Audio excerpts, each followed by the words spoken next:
Yeah, Q1, Q2 is still good to go. Do you have any comments to make on what Ivan just pointed up? I'll just cut it out. When I said it and Tina was like, Q2 is good to go, that's when you put it in as a clip, 3 seconds, bam, let's go. No.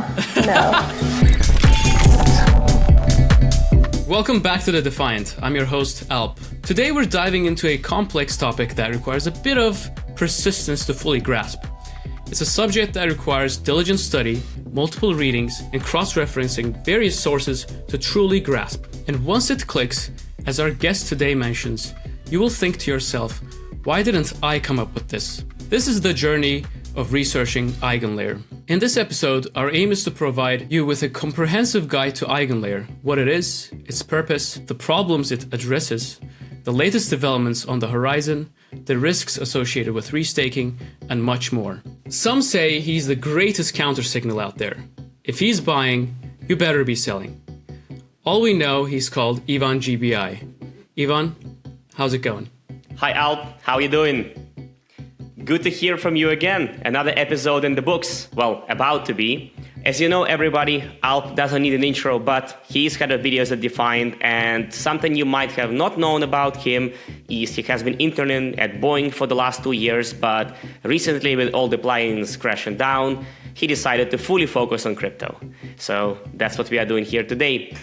Namely, talking about EigenLayer, all things restaking, risks, shitcoins, launchpads, and stuff like that.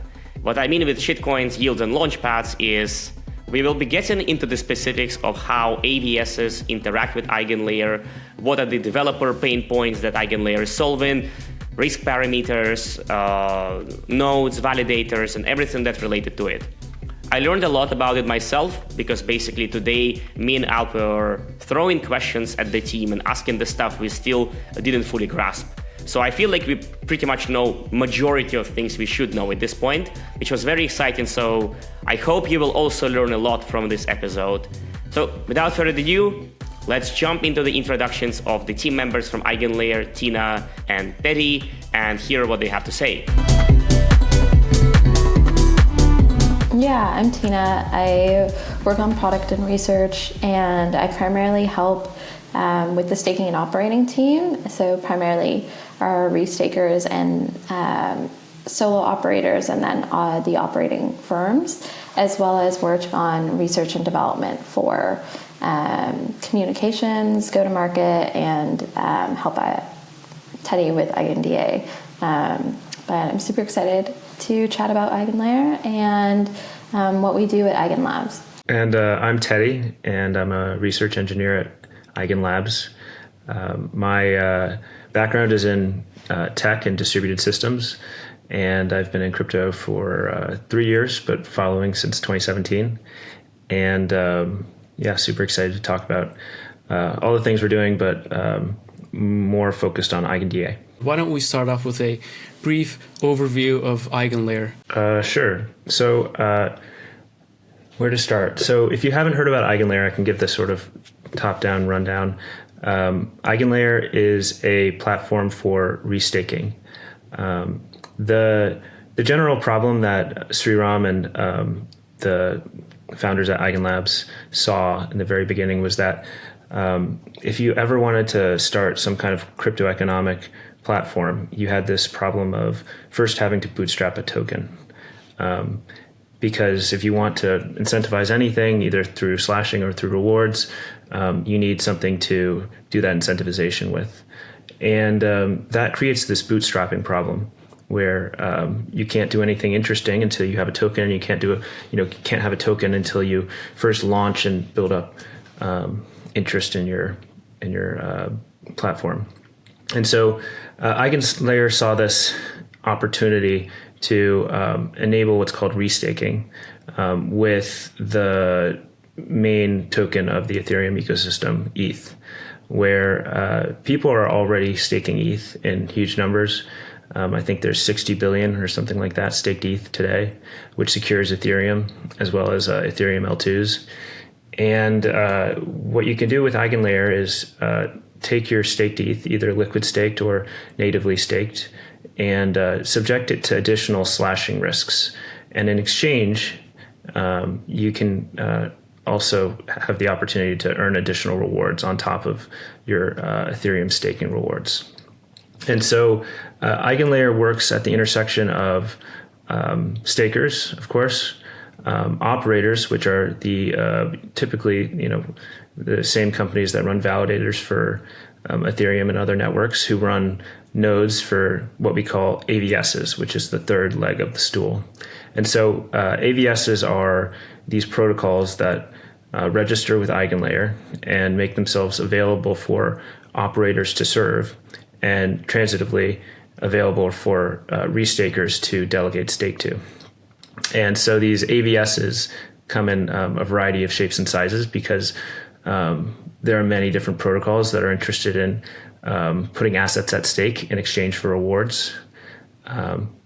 But they sort of form these three categories: operators, restakers, and AVSs form this community of EigenLayer, which we hope will scale the systems of Ethereum and crypto as a whole way beyond the limitations of one token per AVS.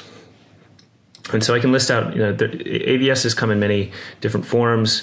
This general platform, this primitive of restaking, enables decentralized sequencers, decentralized oracles, decentralized bridges, decentralized challenger networks for optimistic rollups, decentralized provers for ZK rollups, and basically anything that you would ever use a normal token for, where you'd have slashing and incentives, you can use EigenLayer for. And so it provides this sort of this way to rent security rather than always having to sort of build it on equity. Makes sense, thank you. So before jumping into the technicals of slashing risks, right, and how validators run and stuff like that, how was the experience with getting basically those AVSs on? What I mean is, I've seen some parallels being drawn where people compare EigenLayer as like a launchpad to an extent, right? Because it's about earlier networks rather than, let's say, you probably don't envision Chainlink or some other bridge coming on right away, right? Like they have their own thing already. If they made their own network, for example, right? Like, I'm not saying they will do it now, but comparatively speaking, that is kind of a launchpad, right? So the goal of launchpads to an extent is always to source that new stuff. So from sourcing it, which categories have been the most easy or the most abundant to onboard? Because as you mentioned yourself, right, Eddie, there are oracles, there are bridges, there are some deep-in type of stuff. So what is it that has been the most easy or the most interesting? Those could be the same thing, or those can be different? Yeah, so I do think we already have a number that are ready to launch with us for AVS testnet that is coming in the next couple of weeks. Those are AltLayer, Lagrange, Witness Chain Ethos, Hyperlane, and primarily it's Watchtower networks, stake proofs, and message passing. So a lot of this is a primary function of what would be supporting the existing restakers and operators on EigenLayer. And I think the protocols that you're referencing later, those are also protocols that would potentially need to be onboarded with time, because why we're doing this in testnet stages, specifically on Goerli, is so that it can be done securely and in a staggered fashion. So I also think there's an element of safety because there's other things at risk. Like we have over 1,000 operators that are validating on Goerli right now on EigenLayer, and that's probably one of the largest operator sets outside of the main Ethereum beacon chain, and also over 1 billion in TVL USD equivalent, and I think that's 3.5 million ETH. So with a lot of that power comes responsibility, and onboarding the AVSs that you're mentioning, like Chainlink, that would be something that has to be done gradually because of the responsibility associated with our existing customer base. it's quite an impressive list from the start, basically. It's really cool. Without sharing too much back knowledge, actually you should, but you're free not to. What are the things you offer to them as the things to really make the decision? Because conceptually as a vision, that's why everybody likes it. A vision really is clear. A vision really is simple enough, not in a bad way, but in a good way that people are like, oh, okay, makes sense. But still, teams who come in first, they do take that leap of faith to an extent, right? They do add an additional layer of security risk conceptually, not that much, right? But let's say, what are the things you tell them, or how do you convince them? Obviously, you have social reputation going behind you, that's obvious, but anything specifically that you thought that you found out to be working really well when convincing those teams to do it? Yeah, so if you think about developing an AVS, the benefit of developing a standalone protocol that isn't associated with EigenLayer at all versus developing one built on EigenLayer is completely different. Building a standalone protocol, not only do you deal with the native token inflation that Teddy referenced prior, building out your own operator set, finding validators, and then bootstrapping liquidity is incredibly hard. People don't know this until they're either the founder of their own protocol or they're a developer trying to do this themselves. And the second is the incredible power of dual staking that would be a possibility for all these AVSs. So they don't have self-pressure or inflation that's attached to their own native token. They have the ability to dual stake both ETH and this secondary token, and they also have the ability to bootstrap this existing operator set that we have with EigenLayer. And those are two incredible things that not only alleviate a lot of the pressure of bootstrapping their network as a whole, but scaling. So I think there's a lot of benefits of not just being a standalone protocol and building on EigenLayer. Mm-hmm. Yeah, the technical bootstrap, that part of the proposition totally makes sense. Just to come back to what you said with regard to liquidity bootstrapping and the native emissions, those don't go anywhere for them though, right? They would have been there anyway. Or am I misunderstanding it? Like if they plan some emission to be there for the validators, right, in their own native asset, they will still continue doing so. I guess not native in this case, but ERC20, for instance, right? Well, if you're launching your own token, you're dealing with the sell pressure or inflation of that token. But ETH is always going to be the secure asset that will give you optionality if you have the ability to dual stake. And I think like the ability for these AVSs to also use the shared crypto economic security that's been restaked in EigenLayer is also huge because it doesn't have the same volatility as maybe the liquidity attached with their native token. But to make sure, those validators of EigenLayer that are securing those new subnetworks, or what's the right way to call them? What do you call them? Subnetworks, or AVS is the term? Okay, cool. They still do the emissions in their own token, right? I'm just making sure that I get that part correctly. So that is the AVS part, right? Sourcing those networks could then give their asset as reward to validators. Is that so, or? So that actual design is still in development, so that hasn't been determined yet. But the dual staking feature is primarily one of the main features of their potential development on EigenLayer. So that's restake ETH, right? And then it's their asset, basically. Those would be the Jupiter model. Okay, cool. Yes, so it gives the optionality, and that's the main incentive. Cool. To get more specifics, let's say in dual staking, when the other side of the reward is that new token of that AVS, right, specifically, it is given to valid. Is it like streamed into EigenLayer as a middle layer to an extent, or do all validators just get it separately pro rata as it usually works with staking? What is the concrete model with that? If my question makes sense. Could you repeat? Let's say I'm a project, right? I make an AVS and I give rewards in my own token because validators needed to be able to actually choose my network, right? My AVS, to then restake on it. So when I give my reward, where exactly does it go? Is it like separately on the validator set that has chosen me to validate on my AVS, or it somehow goes to them even directly? Like what's the idea with this? Just curious.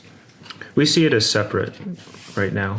The reason is because EigenLayer is focused on ETH, and we want to I guess, focus there. But, it does not close the door to AVSs providing this sort of dual quorum model where they can distribute rewards in their own native token. So is it me correctly understanding it that the first projects are actually focused on giving the rewards fully in ETH? Or no, so it wouldn't. That design is still in development. So that's something that's been carefully researched by Sriram and the rest of the research team. So it hasn't been decided yet, but the dual staking design has, and that mostly is how we described prior. So the actual payment design and issuance that you're referencing, that hasn't been finalized yet. Yeah, we went deep into it real quick. So if we were to take a step back, I'm just going to simply ask, what can EigenLayer be used for? Can you name a few use cases for it? Yeah, sure. So we've been in talks with AltLayer and a variety of other AVS teams that Tina mentioned before. AltLayer is working on this suite of AVSs, so multiple AVSs, around a sort of new category that they call restaked rollups, which is, the idea is that, if you're launching a rollup, it should be easy to spin up all the sort of variety of things as part of a network rather than as part of, one infrastructure provider for the sequencer. So they are building an AVS around a decentralized sequencer, which is has operators running the sequencer that are registered with EigenLayer, a decentralized fast finality layer where pre-confirmations can be given out, and there's a sort of improved user experience with that, as well as a decentralized challenger network. So in the case of optimistic rollups, the entire model is a sequencer is posting batches, but also state roots, and the state roots are assumed to be good if they haven't been disproven over the course of some amount of time, usually a week. And so these decentralized challenger networks incentivize otherwise unincentivized challengers to check the math of the sequencer and make sure that the state roots that the sequencer posted were correct. And if not, then provide a challenge and correct the state roots so that no assets can be stolen or anything like that.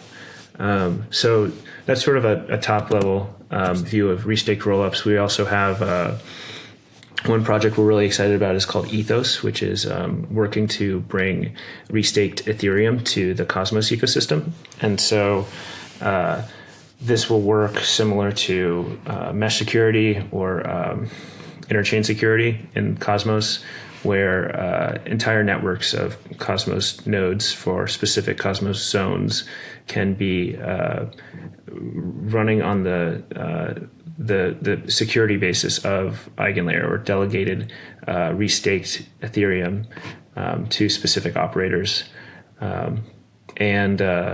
Having come just recently from a Cosmos startup before EigenLayer, I can tell you that that's something that really improves the bootstrapping model for a Cosmos chain, to not have to launch its own token or to be able to look at the biggest pool of non-Bitcoin liquidity in crypto and be able to draw on that for crypto economic security. I think another thing that people don't have context of, that Teddy also started discussing, is launching a blockchain is just incredibly difficult. Like bootstrapping a validator set is really, really difficult, and also getting liquidity. It's if one, you have first movers advantage, so a lot of the liquidity that joins only has the incentive of like a potential airdrop or rewards later, and a lot of the validators that you see these large blockchains onboard are either existing investors or validator firms that they work with in an investment capacity. So one thing that's really cool about EigenLayer is the operator working group. It has like this huge breadth of operators that are decentralized across the world. We have a number of solo stakers that have incredible technical experience and developer backgrounds. We have firms that vary from like Japan to Turkey to parts of the EU to parts of the US. And as I mentioned prior, there's over 1,000 of them. And we have these huge operator working group calls where we constantly keep them engaged. So that sourcing process, like that's not someone that if you're trying to launch your own blockchain or bootstrap EigenLayer as a whole, all of that work, that quality assurance work, is essentially outsourced, and you maintain a quality of decentralization for your network as a whole, and then also for your validator set. So that's the biggest benefit I see, because you're not risking any of these efforts to speedline your protocol development. Before jumping into EigenDA, because Alp has the context and the questions for that, if you don't mind stopping a bit on the slashing part. So when we talk about slashing, where exactly does slashing actually happen, and who determines those rules? Is it like everyone separately? Is it EigenLayer as a protocol, and then you kind of like have some subcategories for slashing? And what are the risks associated with slashing? Because to jump like into context, I'm a moron at this, and okay, in many other topics as well. Let's be honest, we all know it. The networks, the AVSs themselves, right? That's not where the consensus itself is, right? It's kind of like the rules on main chain, if I understand correctly. I'll shut up in this case. This is the driver into you actually explaining to me how this works. Please. Yeah, sure. So any slashing condition must be what's called objectively attributable, which means that you if provided proof, you can, actually verify that proof to show that somebody misbehaved in some way or was incompetent. And that's true of any slashing condition on any chain. And one of the properties of that kind of verifiable fraud is that it can be verified outside of the actual operator set or native chain that it's originating on. And so let's say there's an EigenDA operator that signs off on a chunk of data that the person distributing the data claims that this data corresponds to a KZG commitment, and let's say that it actually doesn't, and the operator is supposed to check that. Well, if the operator signs off on receiving this data and storing this data, even though it doesn't correspond to the commitment that it was associated with, then you have this proof. You have the operator's signature alongside this KZG commitment and the data which can be verified to have been to not match that. So that proof can be posted on Ethereum. And when we implement slashing for EigenDA, will be this is how it will work. It'll be posted on Ethereum through a standard transaction to the EigenDA contracts, which interact with the EigenLayer contracts. So these EigenDA contracts are registered with EigenLayer and have the authority to tell EigenLayer to slash a particular operator. So at launch and for at least the near term, any sort of slashing condition that turns out to be invoked by one of the AVS contracts undergoes a 7-day window during which the multi-sig of EigenLayer can potentially interfere with or basically interrupt that slash and prevent it from happening.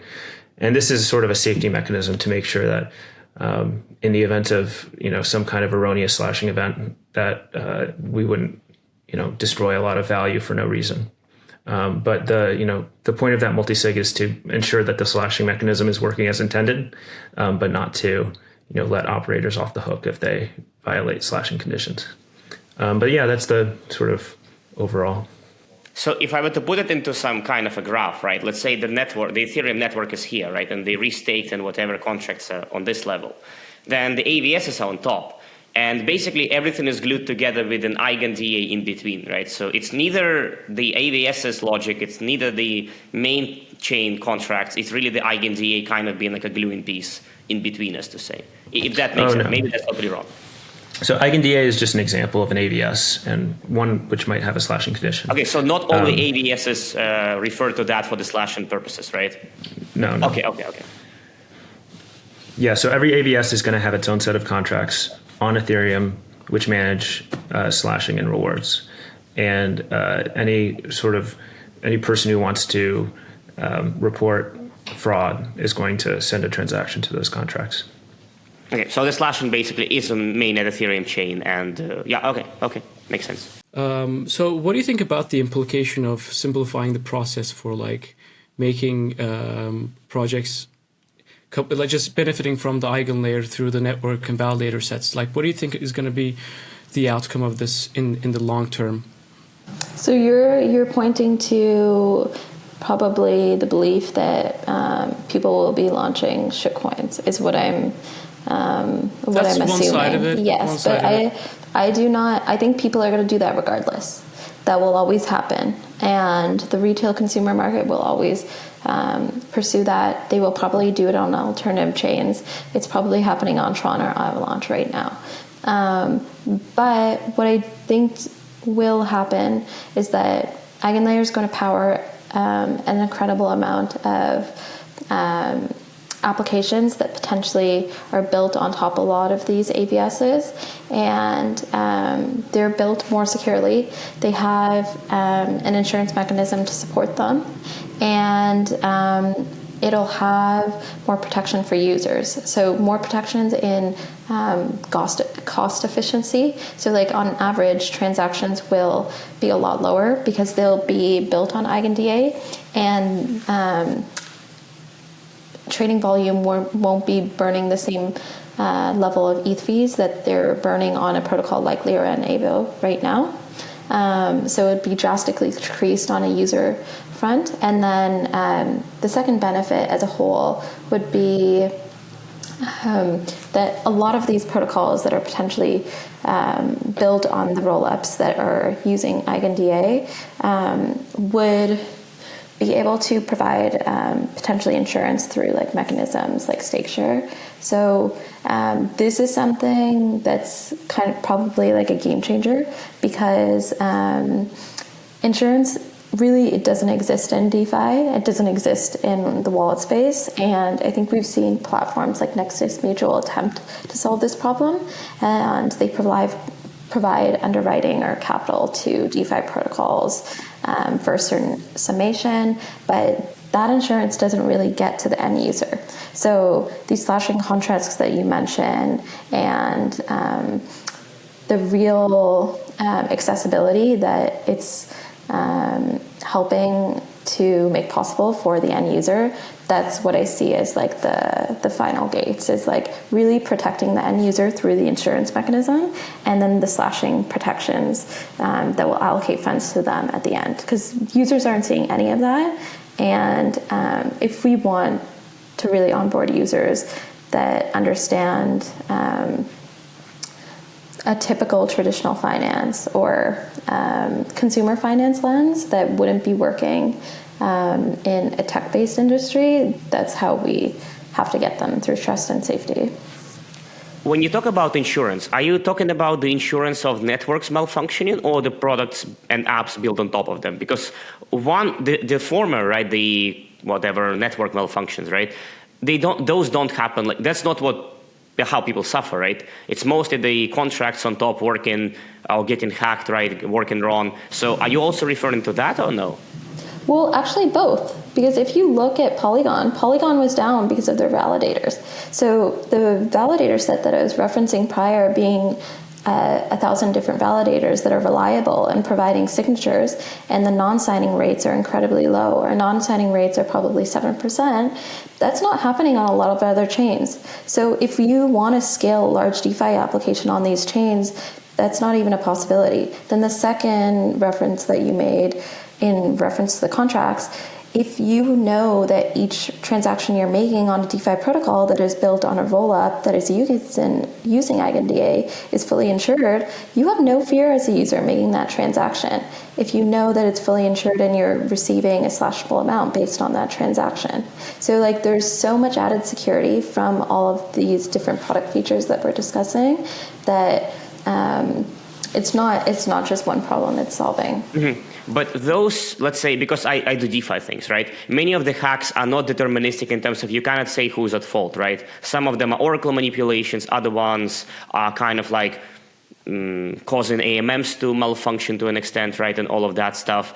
And the issue is that you can, for example, specify in a somewhat deterministic way what can be done and what cannot be done in terms of like insurance coverage, right? But what about the second order effects and the third order effects, right? A protocol gets hacked, due to that influence another protocol, due to that some perps, for example, are making money for somebody else who took the other side of the position, who are not actually hackers by themselves, right? They just benefited. So you probably didn't mean to go that far. I'm just asking, like, I think I saw a couple of projects trying to put like invariants into sequencers essentially, and that is a way to kind of track what is right and what is wrong in a deterministic way. So that could be built on top, of course. But yeah, I just wanted to see whether there is something, something else to it. Yeah, no, I think you said it well, that there are a few different kinds of slashing risks. There's insurance risks. There's sort of catastrophic contract risk where there's some vulnerability. There's then slashing risk, which you might want to insure. And then finally, as a user, you might have a certain amount of risk associated with reorgs. And so you're, interested in doing some kind of hybrid transaction where you're spending crypto, but maybe you're receiving crypto and you're giving away something in the physical world. And in that case, a reorg can actually be equivalent to losing that physical item because you don't have the crypto associated with having sold it. And so that kind of risk is something we're thinking about a bit with something called StakeSure, which is essentially a way of making it so that you can pay for insurance for that exact event happening, and then you can actually prove that that event happened, so that after the fact you have compensation for the fact that you gave away whatever, your gold, and you didn't receive your crypto. Well, you redeem your insurance and then you actually do receive your crypto anyway. So that kind of thing is something that we're thinking about as well. Cool. Thank you for explaining. You are right, and that's what Alp's question was about, right? What about those shitcoins launching on top? But that's the nature of permissionless composable design, right? The answer is you can do anything, but end of the day, people would want to ask, okay, you can do anything, but that's not really an answer, right? Uniswap, you can make any coin, but the top three, or for lending protocol, right? The top three always is 90% of the volume, TVL, whatever it is. So naturally jumping into what you think, that is one of the main cases, right? You seem to think it's EigenDA as the main ones, or let's say the top two right now that you believe in. Would that be correct to say? Yeah, selfishly, yes. So why is that? Yeah, I'd love to talk about EigenDA. So EigenDA is the other product that EigenLabs is working on, and it originally started as a sort of a proof of concept of an AVS, but soon sort of like developed this character of its own as an opportunity to build a better DA layer. Or to build, a DA layer that wasn't just based on a trusted committee. And since then, it's sort of grown into a team of 15 engineers with a product in Goerli testnet with 200 operators and the power of, the testnet stake behind it, and launching on mainnet in late Q1, early Q2. And EigenDA works on the basis of operators who are registered with EigenLayer, who receive chunks of distributed data and do various verification on those chunks, and then serve those chunks back when requested to rollup nodes who are wishing to rederive the rollup chain from the data on EigenDA. And I guess the first question you're going to have about EigenDA is, what sets it apart? Why is it different? And so the answer to that is a few things. So there are two things you could compare EigenDA to. One is just a plain committee-based DA layer, and this would be something like AnyTrust from Arbitrum. And this is how Arbitrum Nova works and has very cheap gas fees. Rather than sending their batches of L2 transactions to Ethereum, where call data is expensive, they send batches to this set of Arbitrum run nodes, committee nodes, which store the data that consists of the L2 blocks. And then they post references to that data on Ethereum. So rather than posting the whole L2 block to Ethereum, they're posting just references to the L2 block, which exists on any trust. And so EigenDA is an improvement over this on the basis of obviously being decentralized trust. It's not some sort of like fixed proof of authority committee. It's operators that opt in, many operators that opt in. And I guess that's one advantage. The second advantage is that it scales linearly. So the model where you have a fixed set of operators does not work that great when you're sending all of the data to all of the operators. So that means any sequencer that wants to broadcast a new L2 block has to write 12 times or 20 times. With EigenDA, there was this core insight that basically no distributed system does storage in the way that blockchains do storage. Like if you're running an Ethereum node, you're receiving every single block header, no matter what. And this is actually, a real strength of blockchains is that they're very good at coming to consensus. But in practice, especially for an L2, you don't need to come to consensus over the data itself. It's actually good enough just to come to consensus over references to the data, which are verifiable. And so EigenDA takes this insight and makes it possible for sequencers to send a sort of redundantly encoded version of the data to a subset of EigenDA nodes. And this makes it so that essentially as nodes join the network and as the right capacity of EigenDA increases, so does the ability for sequencers to write to EigenDA and for L2 throughput to increase. I have one last question before Alp completely murders me. So I don't even know how to. The previous questions I asked in a very shitty way. This is going to be even worse, so please prepare for that. So when you run those nodes, right, and validation for other AVSs, right, do you expect it to be the same validator set as it is right now? I know it doesn't matter, right, because it could be current validators as well as home run nodes, right, and whatever else. But in terms of the environment where you run those nodes and the capacity and the limits it has, do you feel the way that I'm getting at? I just wanted to understand this topic better. Like as you complicate, or you don't complicate, as you complicate that environment, or how they call it, the cluster, or like whatever, where is the limit, or is there no limit and I just fully misunderstand what it is?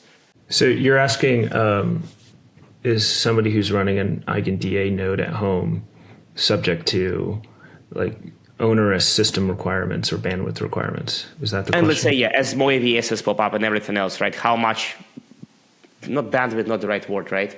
Complexity, I don't know, or cost or whatever. Yeah, somewhat, it is getting to the thing that you mentioned. Yes, please. Just wanted to understand that more. Yeah, sure. So I guess a little bit more focused around EigenLayer, not EigenDA.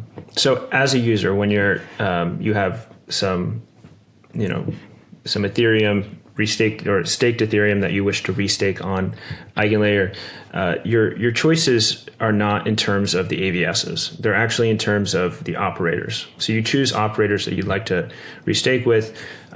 The operator, any given operator is going to have some kind of description of the various protocols they're running, AVS protocols, as well as expectations for rewards.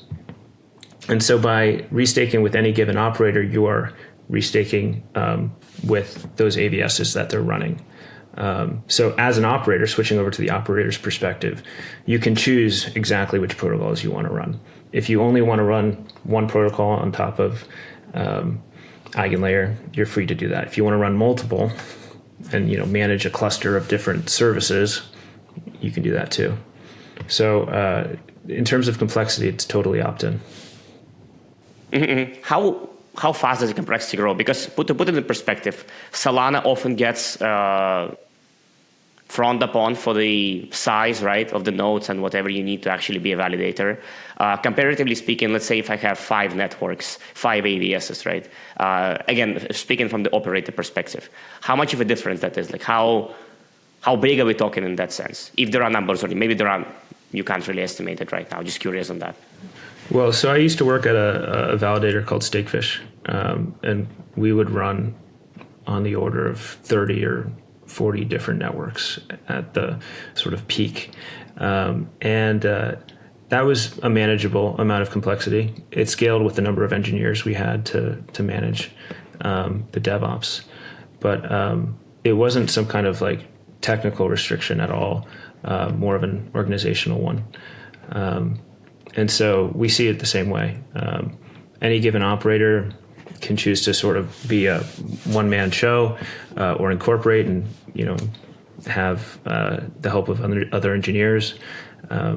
But it's not really a technical problem in any way.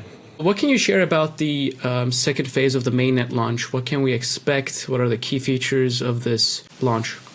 Yeah, so super excited about our upcoming AVS testnet. So as I mentioned prior, we had one launch that was focused on restakers, and then we've had a number of LSD additions. One that was within the recent 2 weeks that was adding 3 different new LSTs, and also an LST race that was done by the community. And then we had our operator launch, and that was primarily launching the feature for delegation and onboarding operators on Goerli. What our upcoming AVS testnet is launching the AVSs that me and Teddy referenced prior, like EigenLayer, like Lagrange, on our Goerli deployment, and then having a small operator set then onboarded to this AVS testnet to start validating for them. And this is obviously done in the staggered fashion that we mentioned prior, to do testing and QA, but this is really exciting because this is probably one of the last thresholds that we're going to achieve before launching mainnet. So after this, we're going to be slowly launching a number of other AVSs, and then we will be launching live on mainnet. So super exciting because we'll have a full marketplace. Right now, it's only been 2 sides of 3, so. I know you're interested in other things, but we are not working on anything like that right now. So not at this time. But there is some sort of a tease going on, right? Because you're distributing points on a secondly basis. So what can you share about what those points will translate into in the future, or what they mean right now? What can you share about that? Yeah, so if you are a restaker, a native restaker, or you've set up an EigenPod, there is a time average restaking point system that was done by our incredible research team that's actually written in documentation, and it's live on the EigenLayer site. And those are a measure of the contribution of shared security for the EigenLayer protocol. So they just measure your staking participation equal to the time integrated amount that you've staked. And why this is important is because as stake distribution grows on the protocol, this is something that people need to know in the representation index of them as a staker. So it's really important for decentralization. It's important for the TVL health and security of the protocol. And I understand why a lot of people think how to measure the value of these point systems, because how they've done traditionally in the past. But that's kind of what it represents right now too. So what can you share about the potential risks associated with restaking, especially in terms of systemic risk and increased leverage on the Ethereum blockchain? Yeah, so I think that the risk of EigenLayer is something that comes to mind immediately when people learn about EigenLayer the first time. I think the first thought is, why didn't I think of that? And the second thought is like, this is why I didn't think about that. There's obviously all this risk, but I think that it's often misunderstood as something that poses systemic risk as opposed to sort of one-off risk, where EigenLayer does not introduce any sort of domino effect between different protocols that are operating on EigenLayer. That means that in the event of a slashing condition being invoked, that may result in a decrease in security. But that decrease in security is never going to trigger some other sort of slashing event on the basis of that decrease in security. So the thing to watch with EigenLayer, and this is true with literally any amount of staking, is exactly to what risks are my assets subject. If you go and restake with 10 different protocols, maybe 9 of those protocols are safe in the sense that operators are doing a good job. The slashing conditions are well defined. They're not like likely to be triggered. But if that 10th AVS has a slashing condition that an operator doesn't manage well, maybe they miss an upgrade or something like that, and you suffer a slashing, then that's something that you could have potentially anticipated, at least as a risk, beforehand. And so so essentially the fact that the stake is not ever actually changing hands, you're not actually like, it's not like a loan or a bond where if you were to use a piece of collateral twice or 3 times, then that would subject your system to some kind of domino effect risk. Unlike that, with restaking, the money is always held in escrow on EigenLayer's contracts, and there's no risk of this sort of like total collapse scenario that I think people sometimes jump to in their head. But yeah, I think that as a restaker, your job is to evaluate exactly what are the risks of any given AVS that an operator that you might restake to is running. So the concern around like cascading failures is just overly thought around, you're saying? Like there's the possibility of that happening is minimal? Yes. Well, so these protocols, there should be no protocol that has any kind of slashing condition that is based on the total amount of security provided to that protocol. If that were the case, then we would get into trouble, but there's no reason you would ever want to place some kind of slashing condition on the total amount of stake at risk for the protocol. And so if one slashing condition occurs, the security, decreases some amount. And we, really don't expect any other slashing conditions to occur on the basis of that decrease in security. I mean, Ethereum Foundation in general seems to just because they have to do it in such a safe way, they often go overboard. For example, the past half a year has been filled with research on what if all Ethereum gets staked? And everybody who has ever been on the operator side, guys, listen, you can have some edge cases, and then there are cases that are practically impossible. So that just feels like one of those, honestly. There are probably risks once you start looping it, and obviously people will loop it, right? Whatever other tools and projects that we might or might not have bags of, let's say, start doing those kind of stuff. That can happen, but it's not EigenLayer's core thing, right? It's like saying, oh, what if somebody buys and sells a lot of Ethereum at the same time? You're an infra, it's not your thing what you do. No, but I do think we do a good level of risk modeling and analysis. We heavily advise and discuss the EF with the EF a lot of the research that the research team is doing. Shriram and Robert Shobik, our head of research, a number of ideas that they have in early stage development and R&D before it's even implemented. So those are ideas that they get consensus from the EF team from. A second thing is there is a lot of risk modeling that's done that people don't see behind the scenes. So one good example is the attributable security that Teddy was referencing. In a concept like EigenCert that is being built right now for EigenDA or different AVSs that are underlying, a lot of thinking is done between how those signatures for EigenCert will will be aggregated, and then how these are going to be posted to mainnet, and then what the signature verification cost is going to be for AVSs, and then how that will potentially be a risk for AVS consumers or the AVSs themselves. If, let's say, like Oracle AVSs, like Chainlink that you mentioned prior in our conversation, change to EigenCert, and what the general economic security of a DeFi application is with EigenCert and the Oracle on EigenLayer. So a lot of that risk modeling analysis and thinking goes on internally in discussions, and it's just something that we don't publish. We definitely want to publish more, but we do think about it, and like we also do heavily engage the EF because we love a lot of the work they're doing, and even though they're slow, and like you're referencing, they do it with good reason. They do it because like there's so many applications that are built on top of them, protocols that are built on top of them, and so many other blockchains that look to them for their research practices. So I understand why they're slow.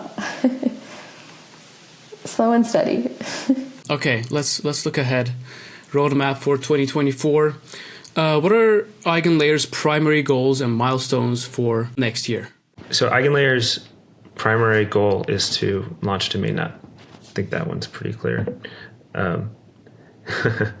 And we're also, obviously, as part of that process, going through several layers of audits and community building. We're going to have a presence at ETH Denver. We're going to run hackathons, do workshops, and try and jumpstart this idea of launching protocols as AVSs and renting security before owning it. And if we can get that going and launch, then I think we'll be in a good place. What advice would you have to developers looking to build on EigenLayer and investors interested in the platform? I would say I think that EigenLayer presents a opportunity for builders in the same way that Ethereum presented an opportunity for builders, all those years back when it was the first general permissionless blockchain. And the idea of borrowing trust and, building something that can be run by a huge operator set and used by a huge number of users right off the bat is, incredibly cool to me. And so if that, sounds cool to you too, check out our docs and see if you can build something simple like a decentralized Oracle just to start, or, something that just, demonstrates that EigenLayer works. And then from there, the possibilities are endless with the, those two carrot and stick behaviors that you can implement with EigenLayer. Okay, so if you're a developer and you're interested in building on EigenLayer, check out our AVS testnet. And if you are going to market, contact Tina or Bree on Twitter. Well, fantastic. This was a great conversation. Very happy to meet you both, and looking forward to what happens with EigenLayer this year. Yes, thanks guys for having us. Thanks, guys.